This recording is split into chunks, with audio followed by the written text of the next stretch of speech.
మంత్రి నారా లోకేష్ విశాఖలో సాక్షి పత్రికపై వేసిన పరువు నష్టం కేసులో విచారణకు హాజరయ్యారు. మూడోసారి క్రాస్ ఎగ్జామినేషన్ కు ఆయన హాజరయ్యారు. కాగా ఆ పత్రిక తరపున న్యాయవాది కోర్టుకు హాజరు కాకపోవడంతో తదుపరి విచారణను న్యాయస్థానం ఫిబ్రవరి 8వ తేదీకి వాయిదా వేసింది. ఈ సందర్భంగా మంత్రి లోకేష్ మీడియాతో మాట్లాడుతూ 2019లో బ్లూ మీడియా పత్రిక తనపై ఓ కథనం రాసిందని, తాను గతంలో మంత్రిగా ఉన్న సమయంలో విశాఖ పర్యటనకు వచ్చినప్పుడు టీడీపీ ప్రభుత్వం తన కోసం సుమారు 25 లక్షలు ఖర్చు చేసిందని వార్త రాసిందని, దీనికి సంబంధించి అప్పుడు తాను ఆధారాలు చూపించాలంటూ పత్రికపై లీగల్ నోటీస్ జారీ చేశానని లోకేష్ తెలిపారు. ఈ విలేకరు సమావేశంలో కొన్ని రాజకీయ కీలక వ్యాఖ్యలు చేశారు.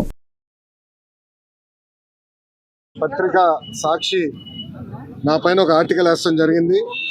దాంట్లో ప్రధానంగా నేను మంత్రిగా ఉన్నప్పుడు విశాఖపట్నానికి అనేక సార్లు వచ్చాను. లాంజ్లో నా పైన దాదాపు 25 లక్షల రూపాయలు ఆనాటి తెలుగుదేశం పార్టీ ప్రభుత్వం ఖర్చు పెట్టిందనే వార్త వేస్తాం జరిగింది. అప్పుడే నేను లీగల్ నోటీస్ కూడా జారీ చేశాను.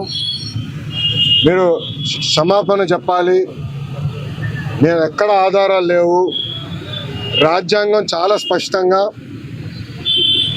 ఆధారాలతో ప్రింట్ చేయాలి అని చెప్తుంది. అంతేగాని ఆధారాలు లేకుండా ప్రింట్ చేస్తే అది డిఫమేటరీ నేచర్ అని చాలా స్పష్టంగా చెప్తుంది. మీరు ఎట్టి పరిస్థితుల్లో రిజైండర్ ప్రింట్ చేయండి అని ఆనాటి సాక్షి కానివ్వండి, అదేవిధంగా దేశవ్యాప్తంగా ప్రింట్ అయ్యే ప్రతి వారం ప్రింట్ అయ్యే మ్యాగజైన్ ద వీక్ కూడా మనం నోటీసులు జారీ చేస్తాం జరిగింది. ద వీక్ అవుతే ఇమీడియట్గా మా దగ్గరకు ఉన్న సమాచారం కరెక్ట్ కాదు, మీరు చెప్పిందే కరెక్ట్, మేము రిజైండర్ ప్రింట్ చేస్తామని వాళ్ళు చాలా స్పష్టంగా ప్రింట్ చేస్తాం జరిగింది. కానీ బ్లూ మీడియా గురించి మీకు బాగా తెలుసు. తప్పుడు వార్త పదే పదే రాసి అది నిజం చేయాలని ప్రయత్నిస్తుంది. అదే రీతిలో వాళ్ళు ముందరికెళ్తున్నారు. అందుకే నేను గత 5 సంవత్సరాలుగా న్యాయ పోరాటం నేను చేస్తున్నా. ఇది 4వ వాయిదా. ఎన్నిసార్లు నేను వస్తాను, ఎందుకంటే నిజం నా వైపు ఉంది. గతంలో కూడా మీకు చెప్పాను.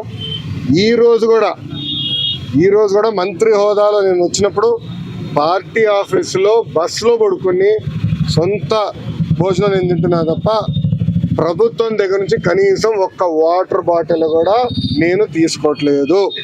నేను ఇక్కడికి వచ్చిన వాహనం కూడా నా సొంత వాహనం, దాంట్లో డీజిల్ కూడా పోసుకుని నా సొంత నిధులతో, ఎక్కడ ప్రభుత్వం పైన ఆధారపడకూడదని మా తల్లి భువనేశ్వరి గారు నాకు చిన్నప్పటికి నేర్పించారు. అదే రీతిలో ముందరకెళ్తున్నా. ఎట్టి పరిస్థితుల్లో ఈ కేసు నేను లాజికల్ ఎండ్కి తీసుకెళ్తాను. ఎన్నిసార్లు వాయిదాలు వేసినా నాకు ఇబ్బంది లేదు, ఎన్నిసార్లు రమ్మన్నా నాకు ఎలాంటి మొహమాటం లేదు. ఎందుకంటే నేను తప్పు చేయలేదు. నిజం గెలిచడానికి కొంచెం ఆలస్యమైనా నిజం గెలుస్తుందని బలంగా నమ్మే వ్యక్తి.